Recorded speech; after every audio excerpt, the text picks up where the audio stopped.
25 years back, I started knowledge economy in Hyderabad.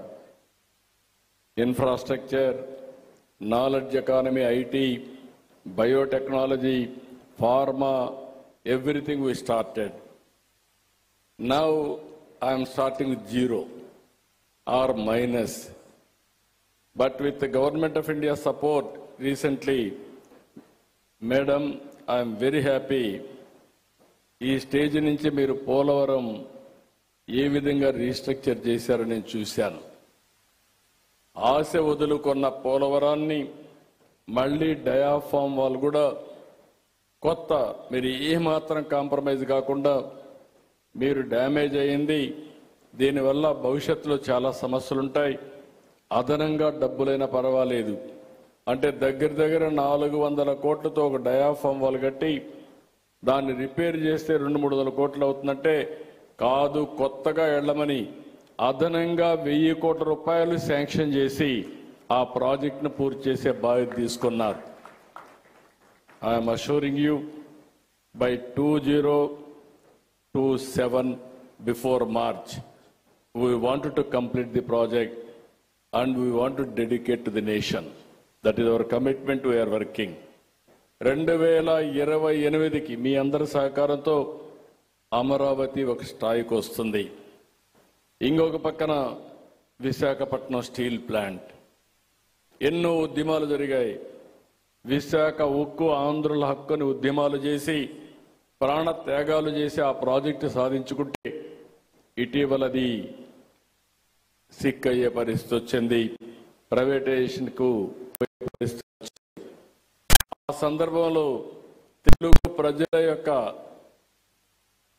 Sentiment కాపాడడానికి ముందుకొచ్చారు. మీరు పడిన తపని నేను చూశాను. ఏ విధంగా స్ట్రక్చర్ చేయాలో చేయడమే కాకుండా మళ్ళీ దీన్ని ముందుకు తీసుకుపోవడానికి కాంపిటేటివ్గా తయారు చేయడానికి ఏమేం చేయాలో అవన్నీ చేశారు. అదే మరి బిగ్ ప్రాజెక్ట్స్ మీరు చూస్తే రిఫార్మ్స్ వచ్చిన తర్వాత మొట్టమొదటిసారిగా $15 బిలియన్ వచ్చిన ఏకైక ప్రాజెక్టు గూగుల్ విశాఖపట్నంలో data centre and artificial intelligence. అది వచ్చినప్పుడు వాళ్ళు కొన్ని అనుమానాలు ఇవన్నీ అడిగితే వాళ్ళ అనుమానాలన్నీ నివృత్తి చేసి ఆ ప్రాజెక్టు విశాఖపట్నానికి వచ్చిందంటే అది పూర్తిగా మీ సహకారం, ప్రధానమంత్రి ఆశీస్సులు. దీనికి మనస్ఫూర్తిగా మీకు ధన్యవాదాలు, కృతజ్ఞతలు తెలియజేస్తున్నానని చెప్పి కూడా నేను మీకు తెలియజేస్తున్నాను.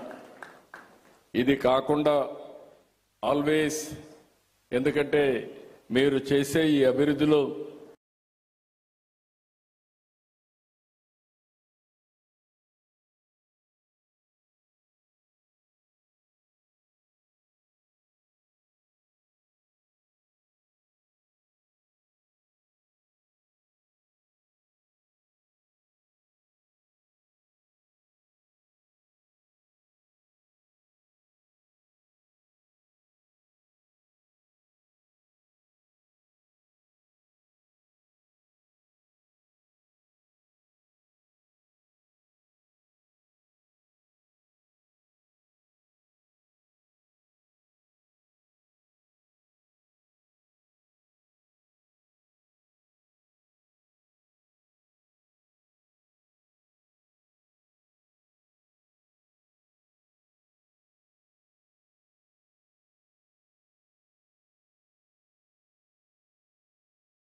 ఈ రాష్ట్రాన్ని అభివృద్ధి చేసి దేశ ఆర్థిక వ్యవస్థకు తోడ్పాటిచ్చే పరిస్థితి వస్తుంది.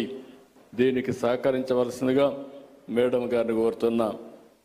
రెండోది, మీరు ఒకసారి చూస్తే రాయలసీమ, ఒకప్పుడు రాయలసీమ రాళ్లసీమగా మారిపోతుందని, ఎడారిగా మారిపోతుందనే పరిస్థితికి వచ్చింది. తాగేదని కూడా నీళ్ళు లేని పరిస్థితి వచ్చాయి. ఇప్పుడిప్పుడే రికవర్ అయ్యే పరిస్థితి వచ్చింది. ఇప్పుడు రాయలసీమని ఒక హార్టికల్చర్ హబ్గా తయారు చేయాలని ఈరోజు మీరు చూస్తే 40-50 హార్టికల్చర్ ప్రొడక్షన్స్ అంతా అక్కడ చేసే పరిస్థితికి వచ్చాం. ప్రపంచానికి ఒక హబ్గా తయారు చేయడం కోసం ముందుకు పోతున్నాం. ఇక్కడ మేడం గారిని ఒకటే రిక్వెస్ట్ చేస్తున్నా, దీన్ని కానీ మీరు ముందుకు ఒకసారి ఆలోచించి సహకరిస్తే, కొంత ఫైనాన్షియల్ సహకరిస్తే, ఇది ప్రపంచానికే గర్వకారణంగా పండ్లు ఎగుమతి, కూరగాయలు కానీ పండ్లు కానీ ఎగుమతి చేసే పరిస్థితి వస్తుంది. ఈ ప్రాంతం అభివృద్ధి అవుతుంది. దానికి కూడా సహకరించవలసిందిగా వారిని కోరుతున్నా. ఇంకొక పక్కన పూర్వోదయ ప్రాజెక్టు కింద ఈ 4-5 రాష్ట్రాలకు ఆర్థిక సహాయం చేయడానికి కేంద్ర మంత్రి గారు అనౌన్స్ చేశారు. ఇది కూడా ఈ సంవత్సరం ఒక షేప్ ఇచ్చి దాంట్లో కూడా కొంత సహకరిస్తే ఉత్తరాంధ్ర బ్యాక్వర్డ్ ఏరియా, ఆ ఏరియా కూడా అభివృద్ధి అయ్యే పరిస్థితి వస్తుంది. అదే మరి రాష్ట్రంలో మిగిలిన ప్రాంతాలకు కూడా కొంత సహకరిస్తే అక్కడ ప్రాజెక్ట్స్ చేసుకోవడానికి అవకాశం వస్తుందని చెప్పి తెలియజేసుకుంటూ, ఇప్పటి వరకు మీరు సహకరించిన విధానం వల్ల చాలా వరకు రికవర్ అవుతున్నాం. కానీ ఇంకా ముందుకు పోవాల్సిన అవసరం ఉంది. ఒకటే అష్యూర్ చేస్తున్న మేడంకి, 5 సంవత్సరాలు మీరు సహకరించండి.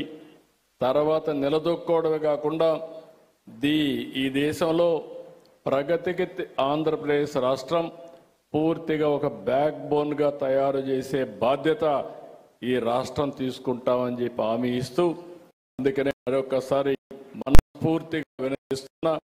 ఇంకొక రిక్వెస్ట్, ఇక్కడ రైతులు ఉన్నారు, ఇంత మునుపు క్యాపిటల్ గెయిన్స్ వాళ్ళకందరికి కూడా ఎగ్జంప్షన్ ఇచ్చారు, ఒక టైం పెట్టి ఇచ్చారు. కానీ 5 సంవత్సరాలు విధ్వంసం వల్ల వాళ్ళు ఏమీ చేసుకోలేకపోయారు. ఆ బెనిఫిట్